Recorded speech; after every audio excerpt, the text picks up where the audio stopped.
இன்றைக்கி நாம் சுவையான வாழைக்காய் உருண்டை குழம்பு செய்ய போகிறோங்க. அதுக்கு நான் 2 வாழைக்காய் வந்து எடுத்து வச்சுருக்கிறேன். இப்போ வாழைக்காய் வந்து 2 துண்டாக வெட்டி இதை வந்து நல்லா வேக வச்சு எடுத்துக்கிடலாம். நல்லா வெந்தால் தான் அதனுடைய மேல் தோல் வந்து நம்மளுக்கு ஈஸியாக உரித்து எடுக்கிறதுக்கு வரும். இப்போ வாழைக்காய் வந்து நல்லா வெந்துட்டு இப்போ இதை நம்ம வந்து ஆற வச்சுக்கிடலாம். ஆற வச்சு அதனுடைய மேல் தோலை வந்து நம்ம உரித்து எடுத்துக்கிடலாம். இப்படி எல்லாத்தையும் நம்ம உரித்து எடுத்து வச்சதுக்கப்புறமா இப்போ கையை வச்சு நல்லா பிசைஞ்சு எடுத்துக்கிடலாம்.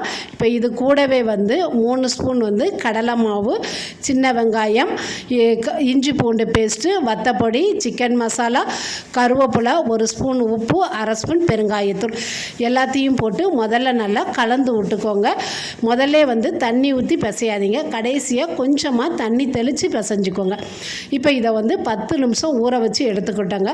10 நிமிஷம் ஊற வச்சதுக்கப்புறமா இந்த மாதிரி சின்ன சின்ன உருண்டைகளாக வந்து நம்ம உருட்டி எடுத்துக்கிடலாம். இப்போ உருட்டின வாழைக்காவை வந்து இப்போ நம்ம வந்து எண்ணெயில் போட்டு பொரித்து எடுத்துக்கிடலாம். இப்போ எண்ணெயில் போட்டு பொரித்து எடுக்கும்போது இதையே சும்மா சாப்பிட்டிங்கன்னா நல்ல டேஸ்ட் வந்து அருமையாக இருக்கும். இப்போ வாழைக்காய் வந்து நல்லா பொரிஞ்சு வந்துட்டுங்க. இப்போ இதை தனியாக எடுத்து வச்சுக்கிடலாம்.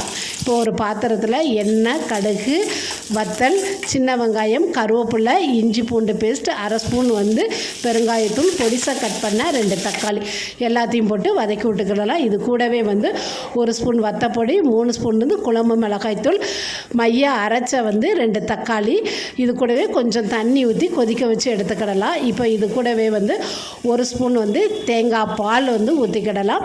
குழம்புக்கு தேவையான அளவு தண்ணி ஊற்றி 1 ஸ்பூன் வந்து உப்பு போட்டு நல்லா குழம்பை வந்து மீடியம் ஃப்ளேம்லேயே கொதிக்க வச்சு எடுத்துக்கோங்க. தேங்காய் பால் சேர்த்துருக்கனால மீடியம் ஃப்ளேம்லேயே கொதிக்க வச்சுக்கோங்க. இப்போ கொதித்த குழம்பு கூட வந்து நம்ம பொரித்து வச்ச வாழைக்காய் உருண்டைகளை போட்டு ஒரு 5 நிமிஷம் மீடியம் ஃப்ளேம்லேயே வச்சிங்கன்னா சுவையான வாழைக்காய் உருண்டை குழம்பு ரெடி ஆகிட்டு. இந்த குழம்பு வந்து சாப்பிட்றதுக்கு நல்லா அருமையாக இருக்கும். சாதம், சப்பாத்தி கூடலாம் வச்சு சாப்பிடலாம்.